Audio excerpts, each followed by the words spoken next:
Саламатсыздар ма? Менің есімім Нұрдәулетова Аяулы, 1994 жылы туылғанмын. Осы биолайфты аларда көп ойландым мен. Осы бүйрегім бар, отек болады менде. Бүйрегім ауырып тұратын көбінесе. Осыны ішкелі бері бүйрегім ауырғаны қойды. Оның қасына салмақ тастайын деп спирулинаны алдым. 180 таблетка, оның жанына осыны қосып берді. Биолайфтың жанына. Биолайф бірінші қан тазалайды деді. Мен ішкеніме бүгін 16 күн биолайфты ішіп бітірдім. 16 күннің ішінде жақсы нәтиже берді. Отегім басылды, бүйрек ауырғанда қойды. Осыны бізде біріншіде мама алып ішті, одан кейін өзім алып іштім. Өзім алып ішкеннен кейін өзімнің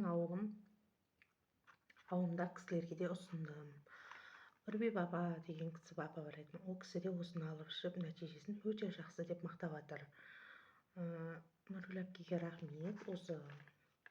Осындай Қазақстанның өнімі бар екенін бізге айтып бергеніне.